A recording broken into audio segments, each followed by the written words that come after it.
Don't make it angry. Hello, we're the Curly Critics and we don't know what we're doing. Are you recording? No.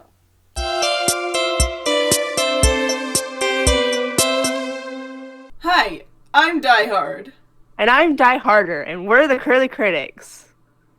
And today we're talking about the Santa Claus. Just kidding. We're talking about Die Hard. No, my heart just broke a lot. I was like, man, that's Surprise! disappointing. We didn't watch this movie, but we're going to talk about the Santa Claus of Tim Allen. Oh my gosh, I think I've seen it once. This is my Uh, favorite Christmas movie, Jade. well, I mean, you just watched mine for the first time ever, so. That's true. But for real, we're going to talk about Die Hard Yeah. and whether or not it's a Christmas movie. Also, before we keep going, welcome to our videos! Yay! Yeah, hopefully we're doing recording video. We hope it works. Yeah, We've never done it before. trying our best. We probably should have done a test episode before, but here we are. Ah, yeah, it's fine. Now everybody gets to see how much I move in Squirm. And look, I'm wearing a tank top, but it's not white. It's more like end of the movie Bruce Willis, John McClane, and sweatpants and barefoot. But we have Santa hats. Ho ho ho. So for anyone just listening, that's exactly what's going on. Yeah. So, Jade, what's your history with this movie? Alright, so I probably watched this movie when I was like 17, 18 for the first time. And I definitely loved it. My dad was like, look, it's rated R. It's going to have a lot of bad words in it. It's going to have lots of blood and action and stuff. But it's going to be cool, I promise. And all the stuff he shows me is hit or miss. You know, I didn't like Caddyshack, but I love Die Hard and Back to the Future. So it's like, well, I'll try. Yeah. Caddyshack is about golfing and gophers, and it's supposed to be funny. That's nice, I guess. He would disown me if he heard how I just described that, but it's true. He's not here, so. Yeah. Um, and absolutely loved it. Thought it was really cool. So then we started watching either that one or the second one every year for Christmas. We just kind of go back and forth between the two whenever we get bored. And then we watch the third one in the summer because Samuel L. Jackson, obviously. Obviously. Like, his name is Zeus. How could you not watch that movie? He's so funny in that movie. He's so good. So, let's see. I think it was last year we went to the 35th anniversary showing in the theaters. Like, I begged my dad for us to go, and so we as a family went, and that was my brother's first time getting to see that movie in theaters the way it was meant to be seen. And I was so pumped about it, man. It was so cool. Like, everything was just blast your face off loud. It was amazing. So, yeah. My history with this movie is nothing. Everything I know about Die Hard before yesterday was from Jade and Brooklyn Nine-Nine. Yeah. So. Really, your only two sources ever. Yeah. So that's where we're at. Also, knowing that Stephen Amell was arguing that this was a Christmas movie. Do you remember he tweeted that? I literally don't remember that. Oh, I was so happy. I was like, literally, the Green Arrow loves Die Hard. Oh my gosh. Yeah. My official statement is that it is a Christmas movie.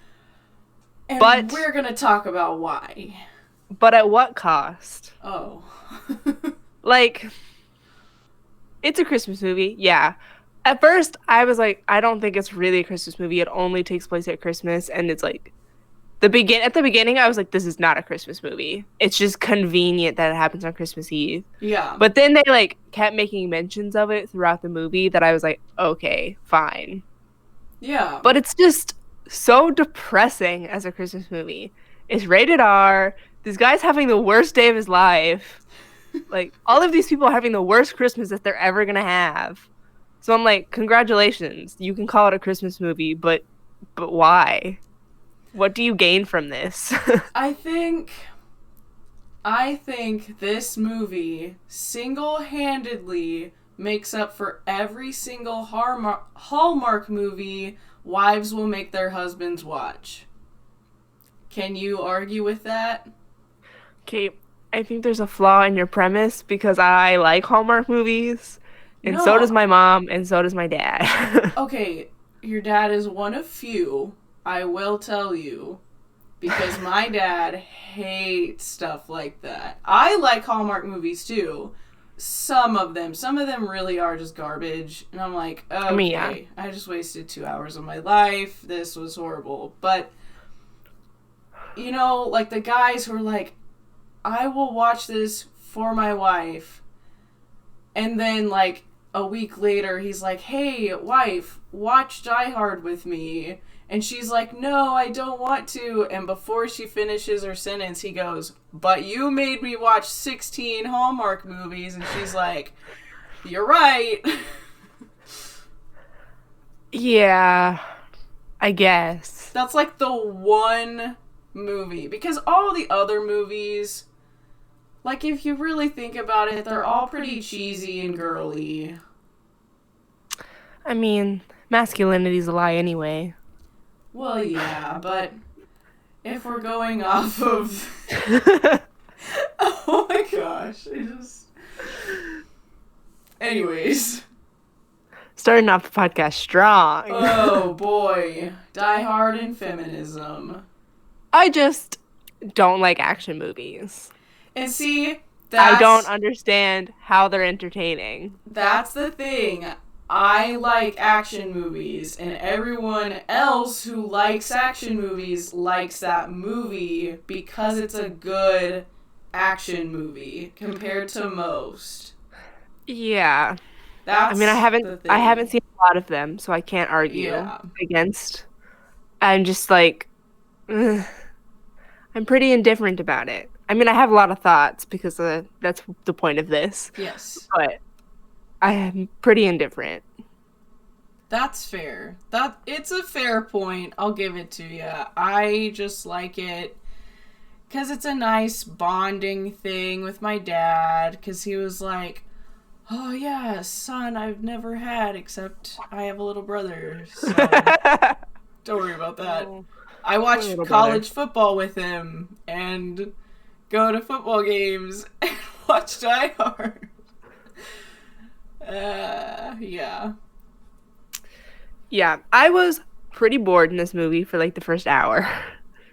Yeah, it's a very slow start. I was bored too the first time I watched it. I was like, okay, is this going anywhere? My biggest complaint is that I have no reason to care about any of the characters in the movie. Yeah. Like, they all show up. I don't really know most of their names until halfway through the movie. And then it becomes super important for the plot, which doesn't make any sense. But, like, John McClane shows up on the screen, and we know nothing about this guy except that he's a terrible husband. And a cop. That's all we know about him. Yeah. And then suddenly, he's, like, very dramatically, like, I wrote down that while we were watching it, I was like, the stakes do not seem as high as Bruce Willis is acting like they are. Yes. Like, I understand that they're, like, a hostage situation going on, but he's being so dramatic. I also think part of that is him being by himself. Yeah. Like, he's being dramatic, but I always think, like, well, if I were in that situation, I'd probably be tripping too, and I wouldn't be doing as well. I just like shut down. He was just like, OMG, but with bad words. He just shows up. I don't even remember what happens first. He's like sweating, and then like pulls off like 6 F words in a row. Yeah. And I'm like, sir, please calm down. Yeah, I personally thought most of the bad words were done with taste, but I mean, it's like The Martian, where like in the first sentence of The Martian is the F word, and I'm like, you know what? I'm okay with it because the man's literally trapped on Mars. yeah. That's how I felt about those. I was like, okay, you can curse all you want. You're like literally going against a hostage situation. Yeah, But he's also going against like 12 people with detonators and bombs and a bunch of machine guns and stuff. but then from that point on, he just got more and more annoying. Yeah. He's such an arrogant little prick the whole movie. Oh my gosh. And like the annoying thing is that he's super arrogant and annoying, but he's right. So, let me play devil's advocate for a couple seconds. Wouldn't you say Spider-Man's character is also written that way? Don't pull Spider-Man into this. Leave OMG. Peter Parker alone. OMG, small knives, my weakness. Okay, the difference is, okay, Spider-Man has character development. Okay. We, I'm like- just saying. Like, if you want to pull Andrew Garfield Spider-Man into this, we saw him at school, and, like, that's who he is, and then he puts on the suit, and he's, like, a different person. Yeah. This is just, like, John McClane shows up, we know nothing about him, and then he just is, like, being a jerk to everybody, including the police. And there's no other side of him that we see. Yeah. It's just, like, that's who he is. Yeah. With Spider-Man, we at least know that he's not like that all the time. He's just like being witty and sarcastic with the bad guys. Yeah. We have a reason to believe that Spider-Man is the hero. Yeah. I don't know. I mean, you do see he has a family, and he's like, "Oh, my wife, she changed her name. Sad." But that's not much. Right. That's just like things that have happened to him and nothing about his own character. Right. Especially because as we find out that like he is separated from his family because he wanted to stay in New York. Yeah. He wasn't supportive of his wife, so that's why his family was separated. And so it's just like all these things that like I guess are supposed to make you feel bad for him are his fault. Yeah. Well. So, one thing about Bruce Willis's acting, he wasn't supposed to be the original John McClane, but nobody else wanted to do it because they thought the movie would tank. Classic. I love it when that happens, when people don't want to do it and then the movie makes so much money. Yeah. But he was just on a TV show. I think it was called Moonlighting. And so he was doing this show and they were like, "Oh, so you're just on TV. You've never done a movie before." And it wasn't a very action-y TV show. And so they were like, Are you sure you want to choose this guy? And someone really advocated for him and was like, "No, we have to have him. And we have to have Alan Rickman." And I was like, well, yes. So that could be why it's so dramatic in how he does things, but I can't imagine anyone else in that role either. Yeah, the thing about my opinion is that I've seen like 2 action movies in my whole life, and one of them was yesterday. What was the other one? I can't think of it, so it might be the only one. Oh, Cari. Oh. I was just trying to make myself look better. That makes me sad. I mean, if you already don't like them, because most of them are like this, so... Yeah, I mean, I've seen all of the Marvel movies. See, and I was thinking about that. I would categorize that as superhero action, because that's not the same. We talked about it after, that you think that I would like spy movies better. Yes, yeah. So it's just like this specific action movie. I was also spending the first 45 minutes of this movie waiting for it to be problematic. What do you mean? Like racist, uh, misogynist. Yeah.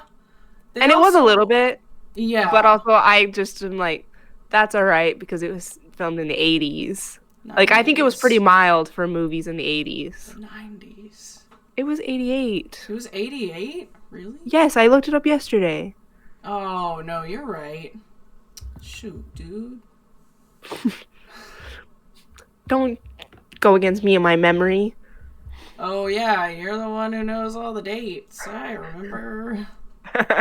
Oh, they're not going to get that joke until later. Hey, remember this joke for later. We're recording out of order, everybody. Yeah. Yeah. I mean, they also kind of made fun of it, too, whenever the one sleazy guy was being that way towards John McClane's wife. She was like, oh, yeah, don't you have somewhere to be? Like, go away. Yeah. So, like, after I got through the first, like, 30, 45 minutes where I was like, okay, this movie isn't that problematic, then I was like, okay, now what? Yeah. There were also two black characters that were the best characters in the whole movie, by far. Yeah. I Okay, this mean, scene. listen. No, I'm not arguing with you. I was just, there are three black characters in the movie, so I was confused. Who was the other one? The coding guy, the limo driver, and the police officer. The police officer. Ah, man. He even comes You up. forgot the police officer? He even comes up in a later movie. That's what's upsetting. He's like the second most important character in the whole movie. I mean, it's fine. When he was in the limo with Argyle, I got so annoyed because he said Argyle's name at the end of every single sentence. Yeah, I've had people in my job do that too. Where Like, they just say it repeatedly, and I'm like, this is weird. No one says my name. No one cares. I'm just an object to them. like we get what his name is. He's not even like, and Argyle's not even that important character for the rest of the movie. So knowing his name means nothing to us. Yeah. Except for the like one line where he's like, I hope that Argyle heard the shots and is calling the police. Like that's the only time when it would have been like, oh, I wonder who Argyle is. Yeah. But then we would just, and then it cuts to him in the limo, so we would have known who he was, even if they didn't emphasize his name 10 million times. Yeah. So that was annoying. But little things.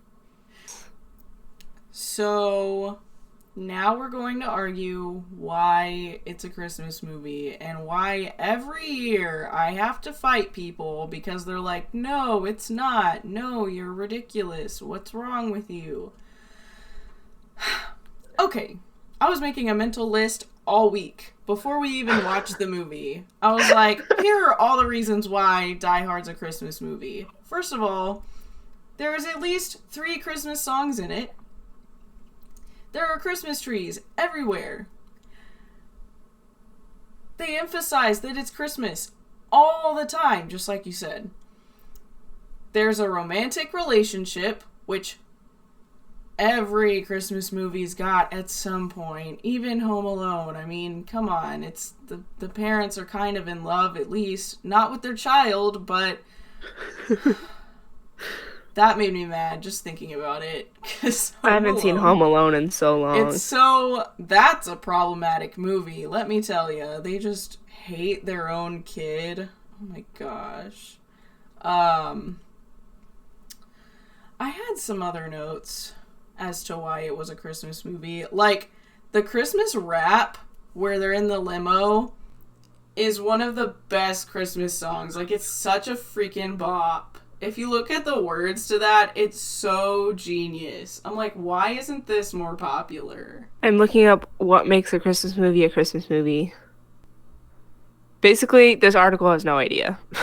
Perfect. Like, some people would argue, oh, it has to have some kind of fantastical idea like Santa or the Grinch or Rudolph or whatever. They have Santa hats, but not every movie's like that. Again, Home Alone. The Santa Claus, not really. He's kind of a fantastical creature, but he's mostly just a normal dude. Yeah. Doesn't Home Alone just take place around Christmas? Yeah, that's I haven't seen it in like 5 years. Because what I'm thinking is that Die Hard is as much as a Christmas movie as Home Alone is. yeah, that's exactly what I thought. I thought the same thing, man. Yeah, the article I just read was like, yeah, there's no way to define what a Christmas movie is, but they think Die Hard is a Christmas movie. They were saying that could the Die Hard movie, like the setting, work if it wasn't at Christmas time? Like, yes, but it's like heightened and improved by the fact that it takes place at Christmas time. Yeah, like the fact when he sends the guy down the elevator and he writes on his jacket, ho ho ho, like, that's part of the genius of it. Yeah. I just think we're in agreement. It's a Christmas movie, and you can fight us if you want, but that was the first thing Cari said when she watched this movie, and we finished this movie. She goes, that was one of the most depressing Christmas movies I've ever seen. And I go, well, at least it's a Christmas movie. I'll take that as a win. We were planning these Christmas movies for this podcast, and I was like, okay, we're going to do Die Hard on November 30th so that if people want to fight that it's not a Christmas movie, they can, because it's not technically December yet. But also, we have to watch it because it's Jade's favorite Christmas movie. Yeah, she did that just for me. There would be no version of this list that didn't include Die Hard. Yeah. And it's our first video and everything. Like, that's so good. So happy. So, what are your favorite parts of this movie? Okay. I don't know if you noticed this. It's so good. We watched this movie together, and usually we don't do that. Yeah, we've only done that for a couple things, but for the Christmas movies, it just feels right, you know? Like, yeah. We just, like, popcorn, hot chocolate. We should have made that yesterday, and I didn't think about it, and I'm so upset now. Next time. Next time. Yep. I need to get popcorn. I think we're out. Okay. Oh, we have popcorn. It's not important. Perfect. It's fine. So, you know how, obviously you know this, Darth Vader's theme song always comes on when he walks into the room. You're like, yes, I know exactly what's about to happen. Darth Vader has a theme song? Oh.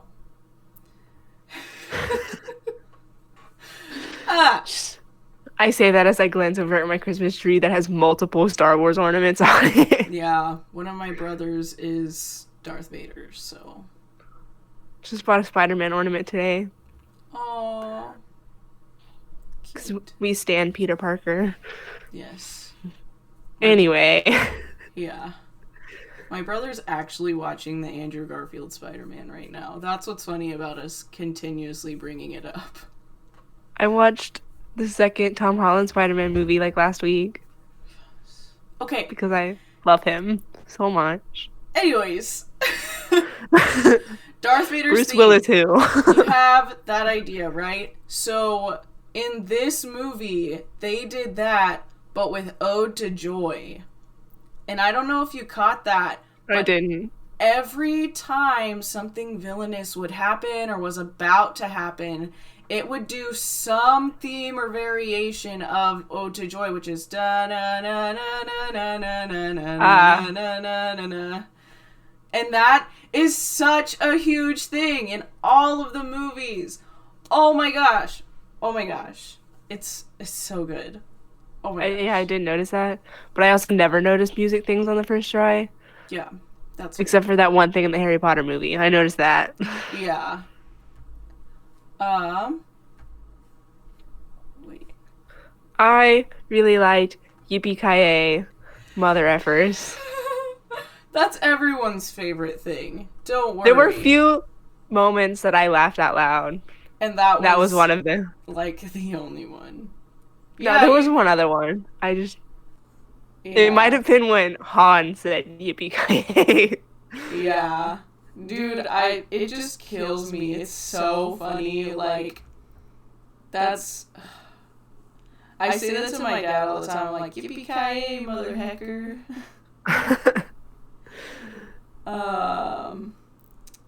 Let's see.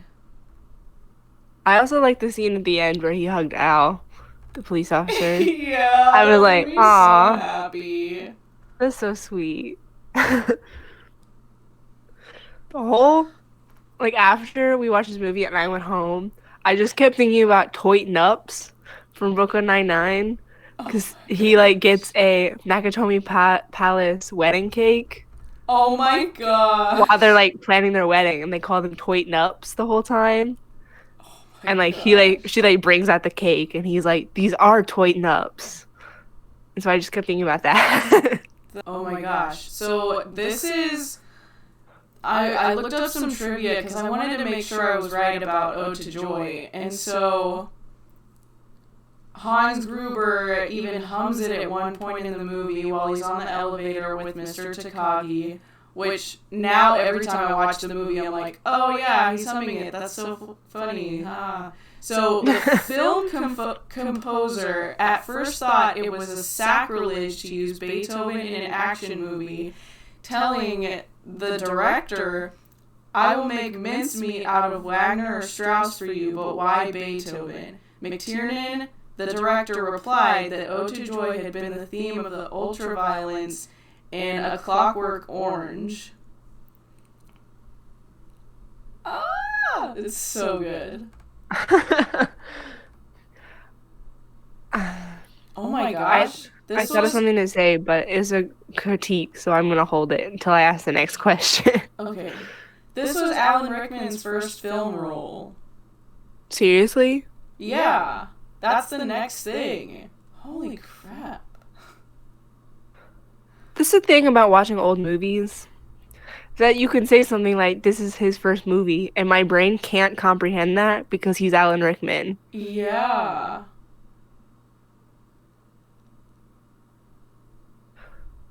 And he's like 30. Or, yeah. I don't know. He's like 30. Like, if you like told me that Daniel Radcliffe's first movie was Harry Potter, I would be like, yeah, that makes sense. Well, yeah, obviously. Even if you said Alan Rickman's first movie was Die Hard, it'd be like, yes, that's the right thing. I meant Harry Potter. It's fine.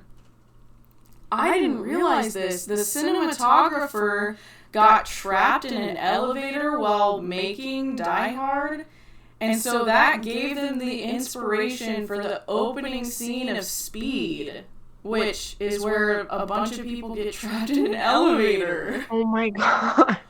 Oh my gosh, that's so cool. That's another action movie that I really like that you'd probably hate. So a bunch of people trapped in an elevator sounds like the premise of a farce play. Yeah. It's not great. What are... Oh, I clicked on the wrong thing. What are your critiques of this movie? I mean, most of them you've pointed out. I don't know if I honestly have any others. It's not that I think it's the best movie in the world. I don't like all the cursing, but again, I thought it was out of good taste. It was realistic. I feel like if anyone were in that situation, yeah, they'd probably be saying a lot of things that a child would not be allowed to say. Yeah. I just thought about how Alan Rickman was supposed to be German, but he sounded exactly the same as he does in Harry Potter. Yeah, he tried for like a line or two and was like... Yeah, his voice is just very unique. Yeah. And so I I was like, I guess he's trying to be German, but also if you told me this was Snape, I would be convinced. Yeah, Snape with a goatee. Yeah, we looked up pictures of Snape with a goatee afterwards. It was horrific. I was trying to think if there's any in the thing. Yeah, I just pretty indifferent to it. It is what it is. I feel the same way about John Wick. Like, I personally don't think there's any plot to that movie. Apparently everyone's like, oh, but they killed his dog. I'm like, yeah, and that gives him the right to go be an assassin murderer to like 100 people for no reason. Okay. I love Keanu Reeves as much as the next guy, don't get me wrong, but I don't... Like, the action in that movie is fine. It just didn't keep me interested. Apparently it does get better. We'll see. The Hans falling out of the window reminded me of something, but I can't tell you what it reminds me of. So hopefully people listening will know what I'm talking about. Oh, well. It's from Harry Potter. We just haven't gotten there yet. I feel like I can make an inference, but... No. Don't think about it. Okay. I was thinking about it earlier, and I was like thinking about this scene and how they like look the same to me, and I was like, Fran, I really hope Jade doesn't figure this out before she gets to it. Well, if I didn't on my own, I did just now, so... This is fine. I just really want you to experience the Harry Potter movies as spoiler-free as possible. Yeah, no, I think we've done a pretty good job of that. Like, I'm not allowed on Pinterest anymore. Or TikTok. I don't have one. I just get the filtered ones you send me. Yes, for the viewers, we're recording this after we've recorded the first 3 Harry Potter books and movies. And that's as far as we've gotten so far. Yeah, it's taken us like 6 months. That's why we're filming them out of orders, because we want to post all of the Harry Potter movies, all the Harry Potter content at the same time. Because it's taking us a bit to get through them all, because we have other responsibilities that aren't reading Harry Potter in a week. Yeah, so catch us in like spring as we have a new Harry Potter series. We're gonna plug our own stuff right in the middle of our Die Hard episode. Merry Christmas, everybody. Yeah. I mentioned this to you yesterday, but I'm gonna say it for the listeners. Yeah. I have a really hard time watching Hallmark movies. Hold on. Me too. Sometimes it's hard, man. I'm just saying, like... I have a really hard time watching action movies, and even, like, The two superhero you've movies watched? to an extent. For sure. Yeah, but, like, movies like that, without thinking about the psychological consequences of the stuff that's happening. And so that's why I called it depressing, is because I just think about the, like, psychological aftermath of all the hostages, of, like, seeing multiple people die before your eyes, and then of, like, John McClane having killed multiple people, and just... At least we get to see the after effects with John McClane in the other movies. Like, it comes up a lot, and everyone's like, oh, you've been blacklisted, you're not allowed anywhere because you ruin everything you touch. Right. They kind of make a joke out of it, and so it's funny, but, like... Yeah, that's what I, liked about Iron Man 3.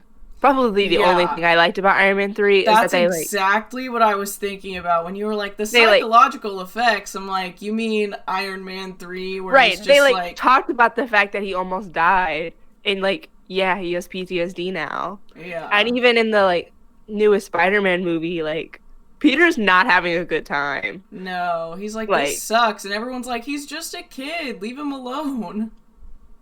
and so I appreciate movies that recognize the fact that things that people go through are not okay. Yeah. And they're like, yeah, they mention it in the other movies, but I'm never gonna see the other Die Hards probably. I would recommend 3 just because Samuel L. Jackson's funny, but you can skip 2. It's not that great. I didn't like it the first time I watched it because it was kind of hard to follow the villain's plot as to why they were doing what they were doing. And I was like, okay, that's kind of the whole point. So, and they do a bit more character development in that one, but there's a lot of development and like talk about racial stuff and all this other stuff. And it's just really funny. And watching Bruce Willis and Samuel L. Jackson run around New York trying to solve a bunch of puzzles because a terrorist is insane, that's kind of fun. It was a good time. Was there any other trivia that I thought was interesting? Let's see as I read it right now. Oh my gosh, another scene that was improvised was when McClane met Hans for the first time. That scene was hilarious. I really did like that scene. Once they realized that Rickman could do passable American accent, they were off to the races. The scene led Hans to realize that McClane's barefoot and they should shoot the glass. That scene is what led Terry Gilliam casting Willis in 12 Monkeys, some other thing, I don't know. Yeah. That's fantastic.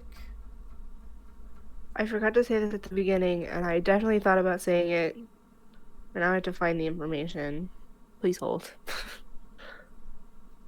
Nakatomi Plaza is actually Fox Plaza. Like, it's an actual building. Just by the way. There's a whole Brooklyn Nine-Nine episode about it. Oh. They're like in wherever, LA for some reason. And then the Jake sees it and he's like, we have to go. We have to see it. And so they like go to the third floor or like whatever floor the like construction stuff was on and Die Hard, and he's like, wow, this is amazing. And then they get themselves locked in and then they have to like cross country back to New York Oh my god. because they missed their flight. Okay, I was gonna say this movie came out July 15th, 1988. It had a budget of 25 to 35 million dollars, and it made 140 million dollars in the box office. So it came out in July. It's a Christmas movie, and 20th Century Fox says it's the greatest Christmas story ever told. I see why it's problematic. No, but like I don't think like Miracle on 4th Street or 34th Street or wherever that movie is came out at Christmas time. A lot like I don't think White Christmas came out at Christmas time. Yeah. So I think that's a negligent point. Yeah. Yeah, White Christmas came out in October. Well, I don't feel that bad. I mean, you would want it to be out so people could watch it at Christmas, so it makes sense. Yeah. What do you think the Rotten Tomato score is for this movie? Okay, wait. Before we do that, this is very important. You need to know. In the edited for TV version, John McClane's famous line was changed to "Yippee-ki-yay, melon farmer." Oh my gosh.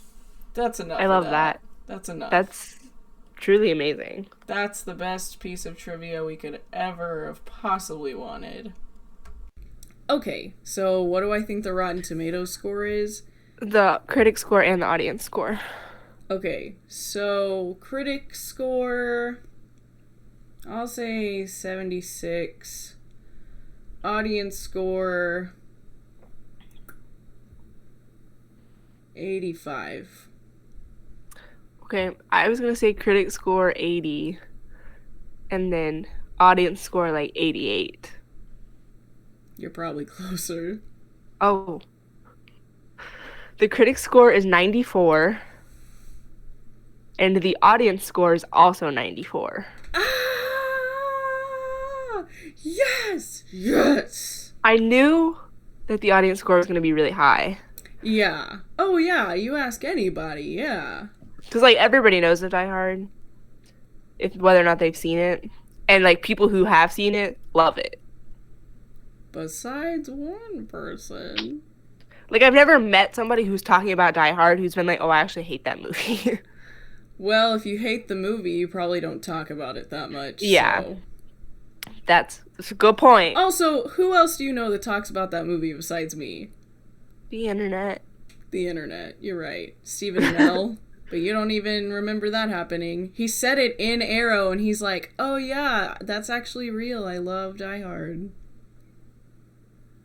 Jade, half of Arrow is just blocked from my memory. I had to remove it to make room for other things. Other better things. Like You're the Clone right. Wars. Star Wars just expanded and occupied all of the DC TV show space. Flash who?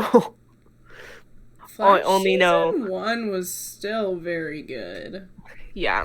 Unimportant. I just only have room for Ahsoka and Fives. Rest in peace.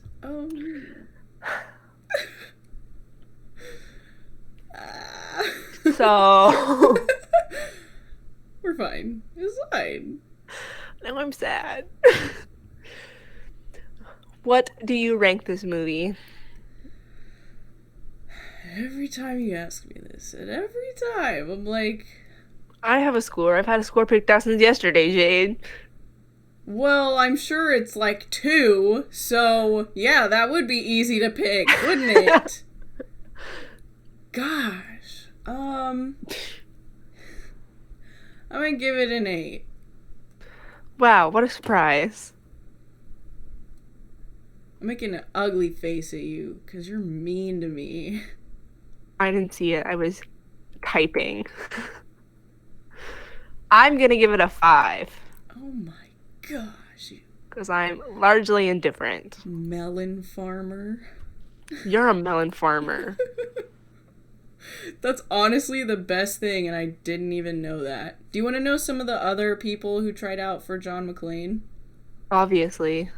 Richard Gere, Sylvester Stallone, your boy Harrison Ford, Mel That would have been Gibson, weird. Arnold Schwarzenegger, Clint Eastwood, Robert De Niro, some other people. Yeah, some other people that we don't know, unfortunately. Sorry, everyone who actually cares. So, your 8 and my 5 gives it a 6. Your 8 and my 5 makes it a 2 because I hated it. I didn't hate it. I gave it right in the middle.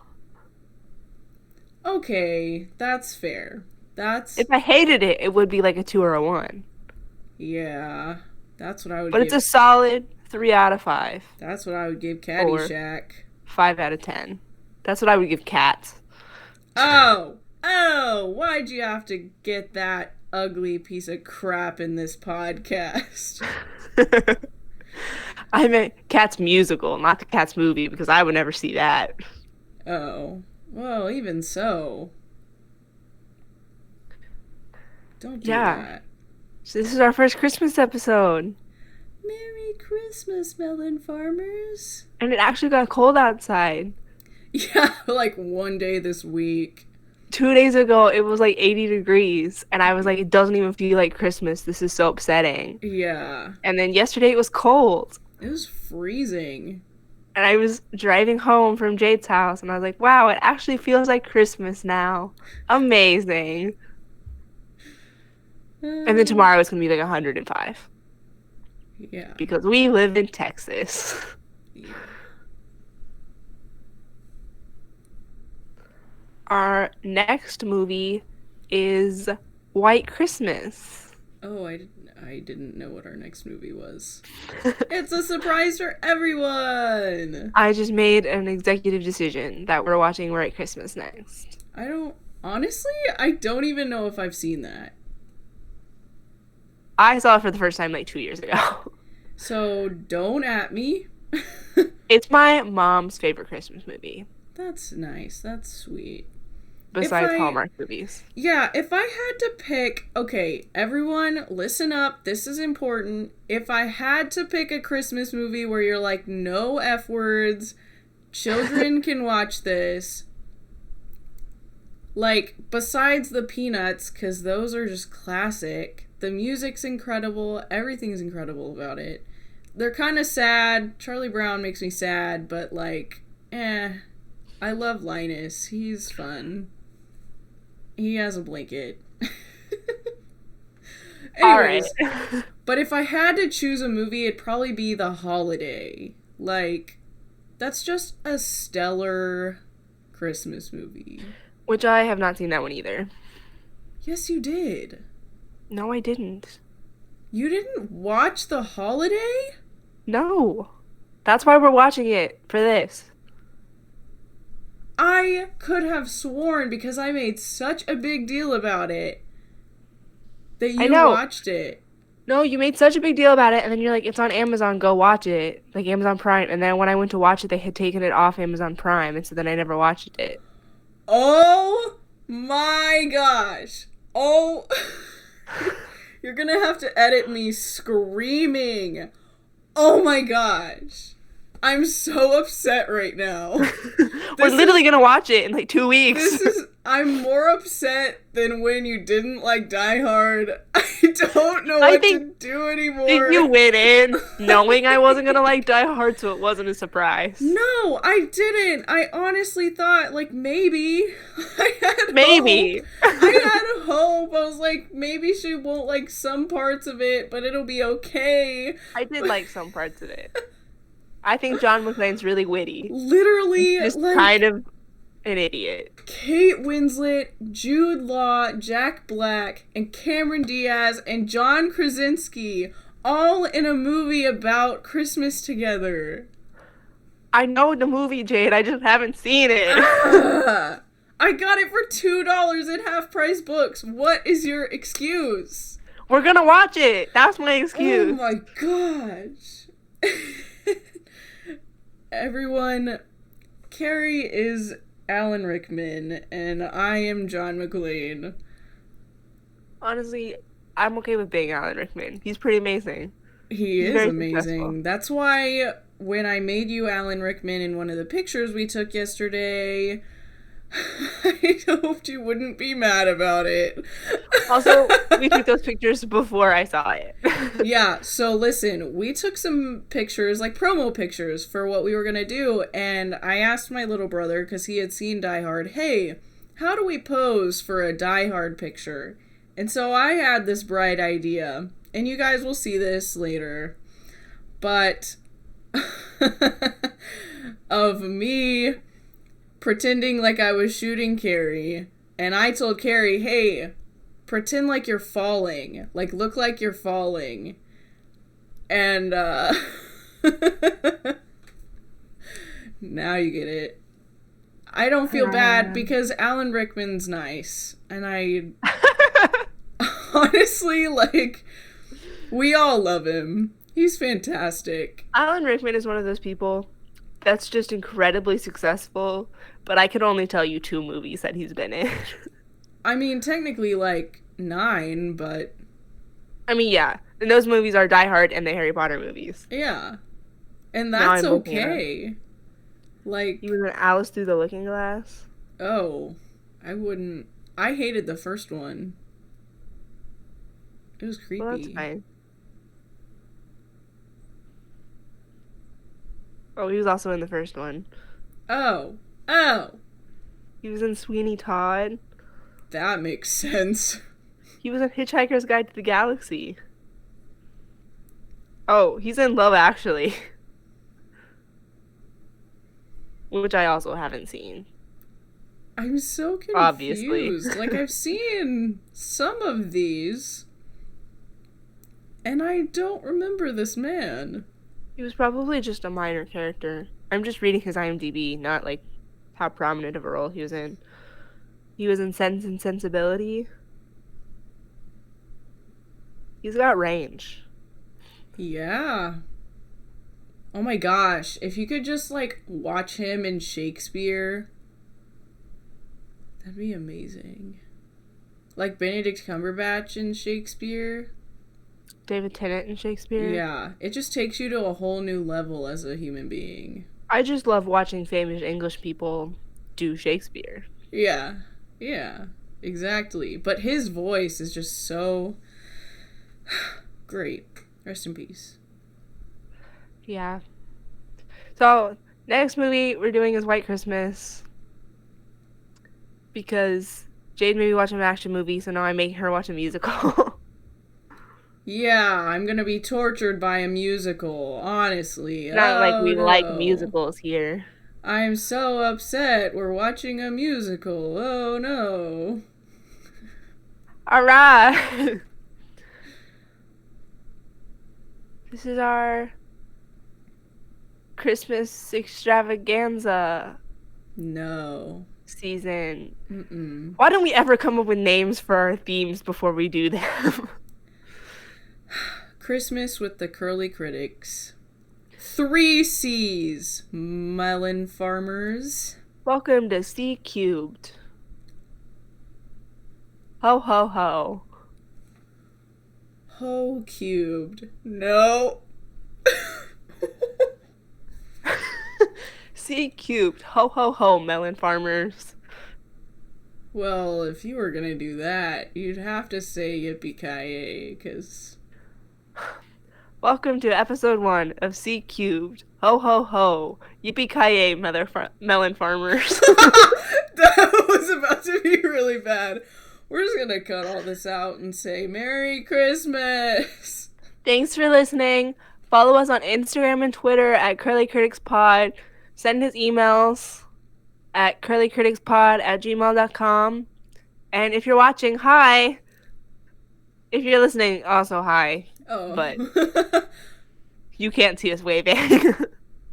Yeah, making ugly faces at each other, wearing Santa hats like cute little friends. My Santa hat is my dad's Santa hat, and it's very large. I need a bigger one. Mine's so It small. just fully covers my face. This is the content we all aspired to have. All right, bye. Bye. See you next week.